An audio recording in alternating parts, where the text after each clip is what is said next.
महाप्रभु जगन्नाथ हेले भक्तवत्सल। से तांको भक्त पाई किछि भी करि पारंती। आसंतु आज आमे जानिबा तांकर एक भक्त बंधु महांती विषय रे। भगवान किपरि आसी बंधु महांती को साहाय्य करथिले आसंतु आज आमे जानिबा। जाजपुर एक ग्राम रे बंधु महांती जन्मग्रहण करथिले। बंधु महांती की तांको भगवान जगन्नाथଙ୍କ छड़ा आउ किछि भी देखा जाएनी। प्रतिदिन से तांको स्वप्न रे बुड़ीकी रही थांती। जगन्नाथ भल पाइबा तांको एते आकर्षित करिथिला जे से खाइबा पीबा भी भूली जाती एवं से अत्यंत गरीब परिवार थिले। खाइबा को मध्य पाउनथिले। दिने तांको स्त्री तांको पचारुचंती तमे जदि एमती प्रभु को भल पाइबो आमे खाइबा किपरि आम घर चलिबा किपरि किछि तो गोटे उपाय बाहर कर। बंधु महांती कहउचंती ताहले ठीक अछि मु जहाकू धरिछि से मते केबे भी अधा बाटरू छाड़िकी जीव नहीं। चलो आमे पुरी जीवा आम महाप्रभु को दर्शन करिकी आसिबा। एहा परे बंधु महांती निज पत्नी सहित चलीगले पुरी। बहुत बाट चलिला परे थकी जाइचंती। बहुत कष्टरे रातिरे जाई पुरीर सिंहद्वार रे पहुँचीचंती। जेतबळे सी पहुँचिले ना मंदिरर पहड़ पड़ जाइथिला एवं स्वामी स्त्री दी जण जाक मेघनाथ पाचेरी पाखे शोई पड़िले। किंतु एते जोर भोक होउतला जे तांको निद भी आसिला नहीं।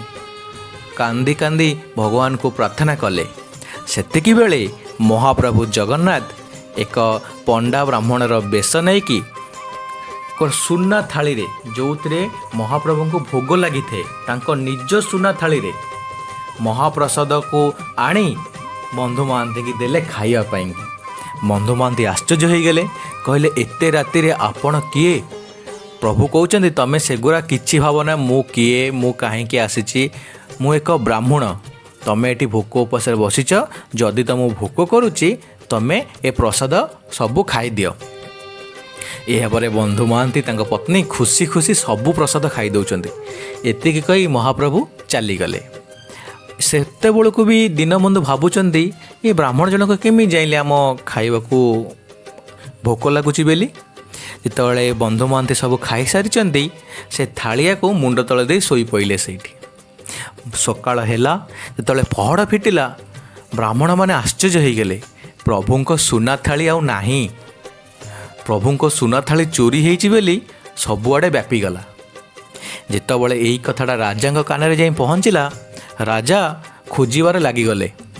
देखिले यही लोक बंधु महांती पाखु से सुना थालियाटा बाहरिला। यहाँ पर किछि न बुझी न सुझी बंधु महांती की समस्ते मारिया को लगिले। राजा तांकु नहीं कारागार रे बंदी करदेले।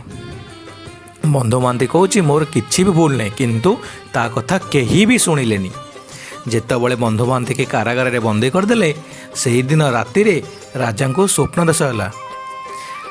प्रभु कहिले तार किछि भी भूल नहीं ताकू मु निजे नहीं खाइबा को देइथिली काहेकि ना सी मोर परम बंधु एते बाटरू मते देखा करे पई आसीथिला एवं ताकू भोक बहुत जोरे होउतला।